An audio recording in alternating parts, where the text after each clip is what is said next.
welcome to Shah Academics. இன்னைக்கு நம்ம class 6 ஓட second chapter lines and angles ல exercise number 2.9 ல second part பண்ண போறோம்.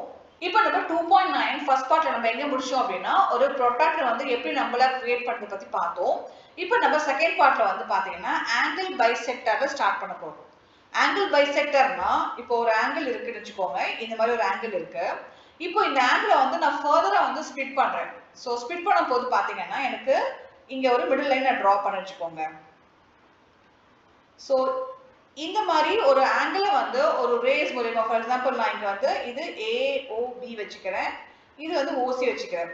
இப்போ angle AOB வந்து நான் எப்படி split பண்ணிருக்கேன்? OC ray மூலமா நான் ரெண்டு angle-ஆ split பண்ணிருக்கேன். இப்போ எனக்கு எத்தனை angle கிடைச்சிருக்கு? angle AOC ஒன்னு, அதுக்கு அப்புறம் angle COB ஒன்னு. ரெண்டு angle நமக்கு கிடைச்சிருக்கு. எப்படி கிடைச்சிருக்குன்னா through this ray. OC என்ற ray மூலமா நம்ம ஒரு angle வந்து ரெண்டா split பண்றோம் இல்லையா? சோ இதுக்கு பேர் தான் என்ன சொல்வாங்க? Bisecting the angle. ரெண்டா split பண்றது தான் bisecting சொல்வோம். மேத்தமேட்டிக்ஸ் டேர்ம்ல ஒரு angle வந்து ரெண்டா நம்ம split பண்ணா அந்த டேர்முக்கு பேர் வந்து bisecting the angle. அந்த லைன் இருக்கு இல்லையா, இந்த OC ray இருக்கு இல்லையா, அதுக்கு பேர் வந்து angle bisector அப்படி சொல்லுவோம். Identify the angle bisectors in your handmade protractor. Try to make different angles using the concept of angle bisector through paper folding. இப்போ நம்ம protractor ஃபார்ம் பண்ணோம் இல்லையா, அதுல வந்து angle bisector எது கண்டுபிடிக்க சொல்லிருக்காங்க. இப்போ நம்ம protractor கிரியேட் பண்ணும்போது நம்ம என்ன பண்ணோம், இந்த angle வந்து ஃபர்தரா வந்து fold பண்ணி இந்த ஒரு angle வந்து ரெண்டு ஈக்குவலா நம்ம ஸ்ப்ளிட் பண்ணோம். சோ இந்த ஸ்ப்ளிட்டிங் பேர் என்னது? bisector of the angle. அப்போ இந்த லைனை வந்து angle of bisector அப்படி சொல்லுவோம். இந்த dotted line தான் வந்து angle of bisector. சோ இந்த மாதிரி நம்ம எத்தனை angle of bisector இருக்குன்னு கண்டுபிடிக்க சொல்லிருக்காங்க. நிறைய நம்ம பண்ணோம் இல்லையா? இப்போ பாத்தீங்கன்னா இது எல்லாமே வந்து angle of bisector. இது ஒண்ணு, இது எல்லாமே பாத்தீங்கன்னா angle of bisector. சோ ஒரு செமி சர்க்கிள்ல நம்ம இதனா ஸ்ப்ளிட் அப்பா பண்ணிருக்கோம். இப்போ நம்ம 2.9 செகண்ட் பார்ட்ல first some figure it out. Find the degree measures of the following angles using your protractor. இப்போ நம்ம protractor யூஸ் பண்ணி இந்த angle measurementலாம் கண்டுபிடிக்க போறோம். இப்போ நம்ம எங்க பிளேஸ் பண்ணனும்னா protractor வந்து இங்க வெச்சுக்கணும். அந்த செமி சர்க்கிள் மாதிரி பார்த்தோம் இல்லையா, அது வந்து இங்க வெச்சுக்கணும். இங்க 0 இருக்கு. ஆர்ம்ஸ் வந்து இங்க எடுத்துட்டோம்னா இங்க 0 இருக்கும் இல்லையா? அப்ப இங்க மெஷர் பண்ணும்போது we get this 47 degree. நீங்க செக் பண்ணி பாருங்க. அதே மாதிரி இங்க நம்ம மெஷர் பண்ணா we get 24 degree. and இது வந்து 109 degree. 109 degree இங்க மெஷர்மென்ட். இப்போ நான் இங்க வந்து பிராக்டிகலா பண்ண முடியாது. சோ நீங்க வந்து நான் மெத்தட்லாம் சொல்லி கொடுத்தேன் இல்லையா, அதை பேஸ் பண்ணி நீங்க மெஷர்மென்ட் எடுத்து பாருங்க. ஓகேங்களா? Find the degree measures of different angles in your classroom using protractor. இப்போ நீங்க கிளாஸ் ரூம்ல வந்து நிறைய விஷயம் பாப்பீங்க. லைக் உங்க board, notebook, desk and window, door. So இங்கெல்லாம் பார்த்தீங்கன்னா நிறைய ஆங்கிள் ஃபார்ம் பண்ணி நீங்க பார்த்திருக்கலாம். சோ அந்த ஆங்கிளோட மெஷர்மென்ட் எல்லாம் என்ன பண்ணுங்க, நீங்க அந்த ப்ரொட்ராக்டர் வச்சு எவ்வளவு ஆங்கிள் இருக்குன்னு நீங்க செக் பண்ணி பாருங்க. முடிங்க நீங்க ஓனா பண்ண ப்ரொட்ராக்டர் வச்சு நீங்க மெஷர்மென்ட் எடுத்து பாருங்க, எவ்வளவு மெஷர்மென்ட் இருக்குன்னு செக் பண்ணி பாருங்க. Third sum, find the degree measures for the angles given below. Check if your paper protractor can be used here. இப்போ அகைன் வந்து நம்ம இதோட மெஷர்மென்ட் எடுக்கணும். If possible you can use your handmade protractor. இல்லனா நீங்க already geometry பாக்ஸ்ல இருக்கும் இல்லையா, அதை பேஸ் பண்ணி கூட நீங்க மெஷர்மென்ட் எடுத்து பார்க்கலாம். அகைன் இது பாத்தீங்கன்னா 42 டிகிரி இருக்கு, இது 74 டிகிரி இருக்கு. Fourth sum, how can you find the degree measure of the angle given below using a protractor? இப்போ இங்க angle பாத்தீங்கன்னா நமக்கு full turn-ம் இல்ல, half turn-ம் இல்ல, ஆல்மோஸ்ட் வந்து ஒரு முக்கா டர்ன் மாதிரி இருக்கு. ஓகே, 1/3 மாதிரி இருக்கு. அப்ப நம்ம என்ன பண்ணலாம்னா இது வந்து ரெண்டு ஆங்கிளா ஸ்ப்ளிட் பண்ணிக்கலாம். இது வந்து angle 1 எடுத்துக்கலாம், இது angle 2 எடுத்துக்கலாம். இப்போ நம்ம angle 1 ஓட மெஷர்மென்ட் எடுத்துக்கணும். இது மெஷர்மென்ட் எடுத்தா நமக்கு 100 வரும்.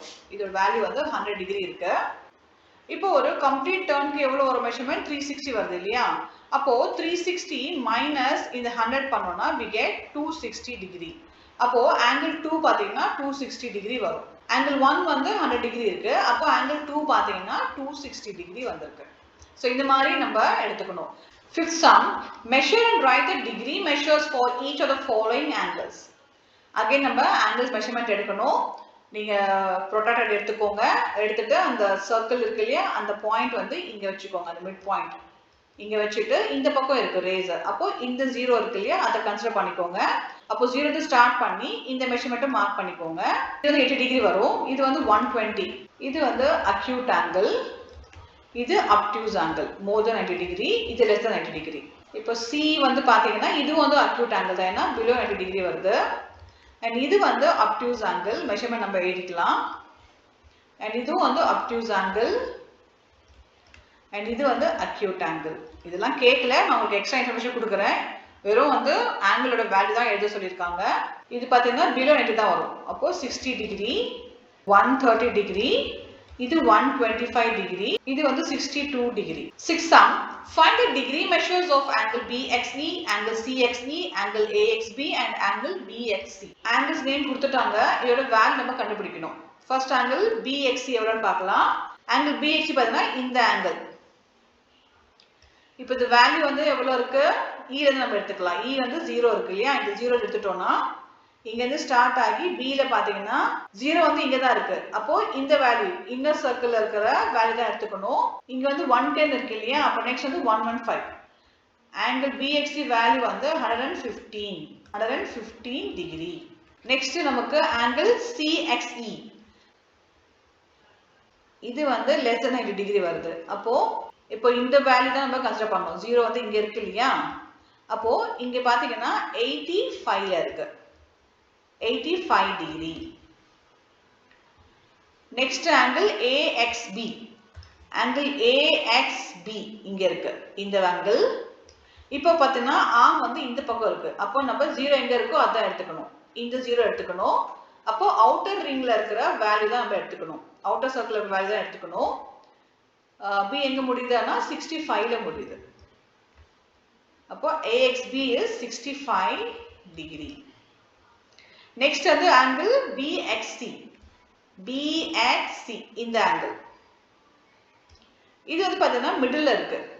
0 வந்து இந்த பக்கம் இல்லை. இப்போ பாத்தீங்கன்னா B and C ஆர்முக்கு வந்து பாத்தீங்கன்னா 0 இல்லை. அப்போ நம்ம என்ன பண்ணலாம், டைரக்டா வந்து இந்த கவுண்டிங் எடுத்துக்கலாம். இந்த 5s இருக்கு இல்லையா, அதை பேஸ் பண்ணி நம்ம கவுண்ட் பண்ணிக்கலாம். இப்போ பாத்தீங்கன்னா 5 வந்து 1 2 3 4 5 6 இருக்கு. அப்போ 6 5s are 30. ஆங்கிள் வேல்யூ வந்து 30 டிகிரி.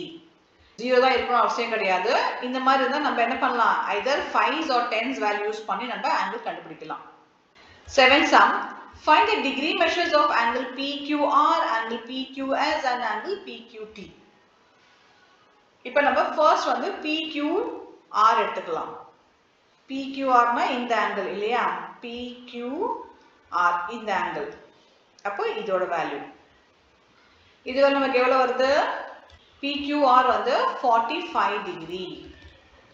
அதே மாதிரி PQS, PQS இது வேல்யூ வந்து 100 டிகிரி. நெக்ஸ்ட் வந்து பாத்தீங்கன்னா PQT இருக்கு இந்த ஆங்கிள், இந்த angle value 150 degree. 8 sum. Make the paper craft as per the given instructions, then unfold and open the paper fully. Draw lines on the creases made and measure the angles formed. இப்போ இதுக்கு என்ன பண்ணோம் அப்படின்னா, ஒரு square size paper எடுத்துக்கணும். இங்க கொடுத்துருக்க மாதிரி நம்ம ஃபோல்ட் பண்ணிக்கணும். ஃபர்ஸ்ட் வந்து டயகனல் ஃபோல்ட் பண்ணணும். அதுக்கப்புறம் பாத்தீங்கன்னா இங்க ஒரு ஃபோல்டு. ஸோ இந்த மாதிரி 8 ஸ்டெப்ஸ் கொடுத்துருக்காங்க இல்லையா, 8 ஸ்டெப்ஸ்ல நீங்க ஃபோல்ட் பண்ணணும். அதுக்கப்புறம் என்ன பண்ணணும்னா, நீங்க டோட்டலா அந்த பேப்பர் வந்து அன்ஃபோல்ட் பண்ணணும். அந்த மடிப்பெல்லாம் வந்து எடுத்துடுங்க. இப்போ பாத்தீங்கன்னா பேப்பர் வந்து க்ரீஸ் ஃபார்ம் ஆயிருக்கும். அந்த மடிப்பு எங்கெங்க இருக்கோ அங்கெல்லாம் நீங்க பென்சில் மார்க் பண்ணி லைன் போட்டுக்கோங்க. இப்போ அந்த இமேஜ்ல வந்து நிறைய ஆங்கிள்ஸ் ஃபார்ம் ஆயிருக்கும் இல்லையா, அந்த ஆங்கிள் வந்து ஒவ்வொரு வேல்யூ கண்டுபிடிச்சு மென்ஷன் பண்ணி எழுதிக்கோங்க. ஸோ இது வந்து நீங்களே ட்ரை பண்ணி பாருங்க. ரொம்ப ஈஸியான விஷயம் தான். ஜஸ்ட் இந்த மெத்தட்ல நீங்க ஃபோல்ட் பண்ணணும். அதுக்கப்புறம் டோட்டலா வந்து பேப்பரை வந்து அன்ஃபோல்ட் பண்ணிட்டு அதுல வந்து என்னென்ன ஆங்கிள்ஸ் ஃபார்ம் ஆயிருக்கோ அதை மார்க் பண்ணி மெஷர்மெண்ட் பண்ணுங்க. ரொம்ப ஈஸியானது தான், நீங்க ட்ரை பண்ணி பாருங்க. 9 sum. Measure all 3 angles of the triangle shown in figure 2.21 and write the measures down near the respective angles. Now add up the 3 measures. What do you get? Do the same for the triangles in figure 2.21, B and C. Try it for other angles as well and then make a conjecture for what happens in general. We will come back to why this happens in a later year. இப்போ நம்ம இந்த மூணு ஆங்கிளோட வேல்யூஸும் first எடுத்துக்கணும். எவ்வளோ angle value இருக்கு, அதாவது இந்த angle, இந்த ஆங்கிள், இந்த ஆங்கிள், அதே மாதிரி இந்த ஆங்கிள் வேல்யூ, இது எல்லாமே எடுத்துக்கணும். இப்போ நான் இந்த ஆங்கிள்ஸோட வேல்யூ எல்லாமே மென்ஷன் பண்ணிட்டேன். அண்ட் இப்போ இந்த வேல்யூஸ் எல்லாமே நம்ம ஆட் பண்ணி பார்க்கணும். இப்போ நான் இந்த மூணு ஆங்கிளும் வந்து ஆட் பண்ணிக்கிறேன். 45, 65 plus 70. இப்போ நான் இதை ஆட் பண்ணா எனக்கு நம்பர் என்ன வருது, ஆன்சர் 180 டிகிரி வரும். இப்போ நமக்கு இந்த சம்ல நமக்கு என்ன எக்ஸ்பிளைன் பண்றாங்க, the sum of three angles in a triangle is equal to 180 degree. ஒரு ட்ரையாங்கிள்ல வந்து மூணு ஆங்கிள் நம்ம ஆட் பண்ணோம்னா அதோட வேல்யூ வந்து எல்லாமே 180ல தான் வரும். எல்லாம் பார்த்தீங்கன்னா 180ல தான் இருக்கு இல்லையா? அதான் இங்க எக்ஸ்பிளைன் பண்றாங்க இந்த சம்ல. Mind the mistake, mend the mistake. A student used a protractor to measure the angles as shown below. In each figure, identify the incorrect usages of the protractor and discuss how the reading could have been made and think how it can be corrected. இங்க வந்து என்ன பண்றாங்கன்னா student வந்து angles பார்த்தா தப்பா வந்து அந்த protractor use பண்ணி மார்க் பண்ணிருக்காங்க. ஸோ இதை வந்து நீங்க கரெக்டா மார்க் பண்ணி அந்த மெஷர்மெண்ட் எழுத சொல்லியிருக்காங்க. ஸோ இதை நீங்க ட்ரை பண்ணி பாருங்க. இப்போ நமக்கு 2.9 next segment, figure it out. Where are the angles? For some angles in a clock, the hands of a clock make different angles at different times. At 1 o'clock, the angle between the hands is 30 degree. Why? What will be the angle at 2 o'clock and at 4 o'clock, 6 o'clock? Explore other angles made by the hands of a clock.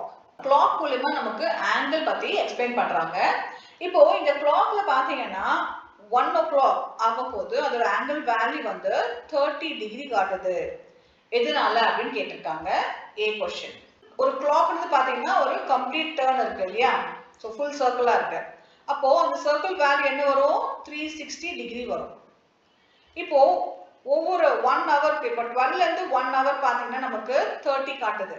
அப்போ மொத்தம் எத்தனை hours இருக்கு, 12 இல்லையா? அப்போ 30 into 12 பண்ணா we get the value 12 3s are 36, 360 degree நமக்கு வந்துருச்சு. அப்போ ஒவ்வொரு ஹவர்லயும் பாத்தீங்கன்னா 30 வந்து இன்க்ரீஸ் ஆயிட்டே போகுது. அதனால தான் வந்து 1 o'clock வரும்போது 30 டிகிரி வேல்யூ காட்டுது. நெக்ஸ்ட் என்ன கேட்டிருக்காங்க, what will be the angle at 2 o'clock? இப்போ 2 o'clockல என்ன ஆங்கிள் வரும், 1 o'clock 30 னா 2 o'clock என்ன வரும், 30 into 2 60 டிகிரி வரும். அதே மாதிரி 4 o'clock, 4 o'clock பாத்தீங்கன்னா 30 into 4, ஏன்னா ஒவ்வொரு ஹவருக்கும் 30 இல்லையா? அப்ப 30 into 4, 3 4s are 12, அப்போ 120 டிகிரி. 6 o'clock என்ன வேல்யூ வரும் அப்படின்னு கேட்டிருக்காங்க. 6 o'clockனா என்ன வரும், இப்போ 6 o'clock பாத்தீங்கன்னா இந்த முள்ளு வந்து இங்கே வந்துரும். அப்போ it forms a straight angle. Straight angle value என்ன வரும், 180 டிகிரி வரும். இப்போ நம்ம A क्वेश्चनக்கான ஆன்சர் இங்க எழுதிடலாம். எதனால இங்க வந்து 30 டிகிரி காட்டுது அதுக்கான ரீசன் நம்ம எழுதிடலாம். The dial of the clock has 12 parts. 12 hours தான் 12 parts நான் இங்க மென்ஷன் பண்ணிருக்கேன். A full turn will have 360 degree. So 360 by 12 equal to 30. That is why 1 o'clock shows 30 degree. இப்போ நான் சொன்னதை இங்க வேர்ட்ஸ் எழுதிருக்கேன். 360 வந்து நம்ம 12 டிவைட் பண்ணா we get the value 30. அப்போ ஒவ்வொரு ஹவருக்கும் வந்து 30 டிகிரி ஆங்கிள் வந்து இன்க்ரீஸ் ஆயிட்டே போகும். ஸோ பி நம்ம சால்வ் பண்ணிட்டோம். ஸோ 2 o'clockல நமக்கு 60 டிகிரி காட்டும் ஆங்கிள் வேல்யூ, 4 o'clockல வந்து 120 டிகிரி காட்டும், 6 o'clock வந்து பாத்தீங்கன்னா ஸ்ட்ரைட் ஆங்கிளா மாறதுனால 180 டிகிரி நமக்கு காட்டும். இப்போ சி என்ன கேட்டிருக்காங்கன்னா ஒவ்வொரு ஹவர்லயும் வந்து எவ்வளவு ஆங்கிள் வேல்யூ வரும் அப்படின்னு கேட்டிருக்காங்க. அதை நம்ம எழுதிடலாம். அப்போ 1 o'clock 30 டிகிரி கிடைக்கும், 2 o'clockனா 60, 3 o'clock 90 degree, 4 o'clock 3 4s are 12, 120 degree, 5 o'clockனா 150 degree, 6 o'clock 180 degree, and 7 o'clock என்ன ஆகும், 180 plus 30 210 டிகிரி கிடைக்கும். 8 o'clockனா 240, 8 o'clock வந்தா. 9 o'clockல 270 degree, and 10 o'clockல 300 degree, 11 o'clock 330 degree, and 12 o'clock நமக்கு என்ன கிடைக்குது, 360 டிகிரி கிடைக்குது. ஒவ்வொரு ஹவருக்கும் வந்து 30 இன்க்ரீஸ் ஆயிட்டு ஃபைனலா வந்து 12 o'clock வரும்போது 360 டிகிரி கிடைக்கும். Second sum, the angle of a door. Is it possible to express the amount by which the door is opened using an angle, what will be the vertex of the angle and what will be the arms of the angle? இப்போ இங்க வந்து door open பண்ணிருக்காங்க. அப்போ இந்த door open பண்றது வந்து நம்ம ஒரு ஆங்கிளா ஃபார்ம் பண்ண முடியுமா?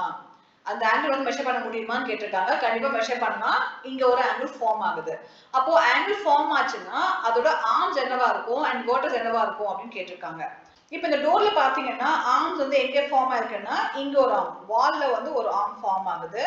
அதுக்கப்புறம் டோர்லவே ஒரு ஆர்ம் ஃபார்ம் ஆகுது, ரெண்டு ஆர்ம் ஃபார்ம் ஆகுது. வெர்டெக்ஸ் பாத்தீங்கன்னா இந்த டோர் அட்டாச் ஆயிருக்கல ஹிஞ்ச், அதுதான் வெர்டெக்ஸ். சோ ஹிஞ்ச்னா அந்த டோருக்கும் அந்த டோரோட ஃப்ரேம்க்கு நடுவுல வந்து ஒரு மெட்டல் இருக்கும் இல்லையா, சோ அதுதான் வந்து ஹிஞ்ச் சொல்வாங்க. சோ இதுக்கான ஆன்சர் எப்படி எழுதலாம்னா as it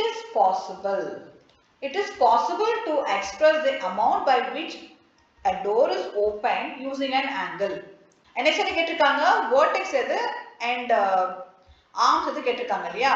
vertex வந்து hinge, அந்த டோரும் ஃப்ரேமும் கனெக்ட் பண்றது இல்லையா, அதான் வந்து hinge சொல்லுவோம். அது வந்து forms the vertex. first arm வந்து wall, second arm பாத்தீங்கன்னா இந்த door. third sum, Vidya is enjoying her time on the swing. She notices that the greater the angle with which she starts the swinging, the greater is the speed she achieves on her swing. But where is the angle? Are you able to see any angle? இப்போ வித்யா என்ன பண்றாங்கன்னா swing பண்றாங்க, ஊஞ்சல் ஆடுறாங்க. இப்போ நம்ம ஊஞ்சல பாத்தீங்கன்னா நமக்கு எந்த அளவுக்கு பெரிய ஆங்கிள் ஃபார்ம் ஆகுதோ அந்த அளவுக்கு அந்த ஸ்பீட் வந்து அதிகமாகும், ஊஞ்சலோட ஸ்பீட் வந்து அதிகமாகும். ஆனா இதுல வந்து எங்க இருக்க ஆங்கிள் உங்களுக்கு தெரியுதா, ஆங்கிள் ஃபார்ம் ஆகுது அப்படின்னு கேட்டிருக்காங்க. ஊஞ்சல்ல இப்படிதான் போயிட்டு வரும், இந்த மாதிரி தான் போயிட்டு வரும். அப்ப ஆங்கிள் நமக்கு எங்க ஃபார்ம் ஆகுது, ஆங்கிள் வந்து இங்க ஒரு ஆங்கிள் ஃபார்ம் ஆகுது, அதுக்கப்புறம் இங்க ஒரு ஆங்கிள் ஃபார்ம் ஆகுது.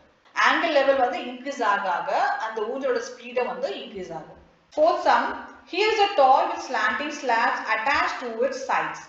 The greater the angles or slopes of the slabs, the faster the balls roll. Can angles be used to describe the slopes of the slabs? What are the arms of each angle? Which arm is visible and which is not? இப்போ again என்ன கேட்டிருக்காங்கன்னா இந்த பால் வந்து இந்த slope இருக்கு இல்லையா, இதுல போடுறாங்க. இங்க வந்து ஆங்கிளோட வேல்யூ வந்து அதிகமாக அந்த ஸ்பீட் வந்து இன்க்ரீஸ் ஆயிட்டே இருக்கு. இங்க வந்து ஒரு ஆர்ம் வந்து விசிபிளா இருக்கு, இன்னொரு ஆர்ம் வந்து இன்விசிபிளா இருக்கு, அதை கண்டுபிடிக்க சொல்லியிருக்காங்க. இங்க பாத்தீங்கன்னா இது ஒரு ஆர்ம், இப்போ இன்விசிபிள் ஆர்ம் எங்க இருக்குன்னா இங்க இருக்கு, இங்க ஃபார்ம் ஆகும் இப்படி. சேம் வே பாத்தீங்கன்னா இது ஒரு ஆர்ம், இன்விசிபிள் ஆர்ம் வந்து இப்படி இருக்கும். நமக்கு தெரியாது, we have to form the arm. அதே மாதிரி இங்க ஒண்ணு invisible arm வந்து இங்க இருக்கும். Same way here, and invisible arm வந்து இங்க இருக்கும். Fifth sum, observe the images below where there is an insect and its rotated version. Can angles be used to describe the amount of rotation? How? What will be the arms of the angle and the vertex? Hint, observe the horizontal line touching the insects. இப்போ இந்த insects பாத்தீங்கன்னா இங்க ஸ்ட்ரைட்டா இருக்கு and இங்க வந்து எப்படி இருக்கு, ஸ்லாண்டிங்கா இருக்கு. அதே மாதிரி இங்க ஸ்லாண்டிங்கா இருக்கு, இங்க ஸ்ட்ரைட்டா இருக்கு. So based on this movement நமக்கு வந்து ஒரு ஆங்கிள் மார்க் பண்ண முடியுமா அப்படின்னு கேட்டிருக்காங்க. ஸோ ஒரு ஆங்கிளுக்கு என்ன வேணும், ரெண்டு ஆர்ம்ஸ் வேணும் இல்லையா, ரெண்டு ஆர்ம்ஸ் தான் ஆங்கிள் சொல்லுவோம். அப்போ இங்க வந்து பாத்தீங்கன்னா ஸ்ட்ரெயிட் லைன், வெர்டிக்கல் லைனா இருக்கு, இங்க வந்து ஹாரிசான்டல் லைனா இருக்கு. அப்போ இங்க ஒரு ஆங்கிள் ஃபார்ம் ஆகுது. நெக்ஸ்ட் இங்க பாத்தீங்கன்னா இங்க வந்து ஸ்ட்ரெயிட் லைனா இருக்கு and இங்க வந்து ஹாரிசான்டல் லைனா ஃபார்ம் ஆகுது. அப்போ இங்க ஒரு ஆங்கிள் ஃபார்ம் ஆகுது. இப்போ நம்ம 5th க்கு ஆன்சர் எழுதிடலாம். based on the movement of these insects we can mark an angle where the vertical and horizontal lines form the arms and its meeting point forms the vertex of the angle. So இந்த vertical and horizontal line வந்து arms ஆ மாறிடும். ரெண்டு line வந்து meet ஆகும்போது அங்க வந்து vertex form ஆகும். This forms the vertex.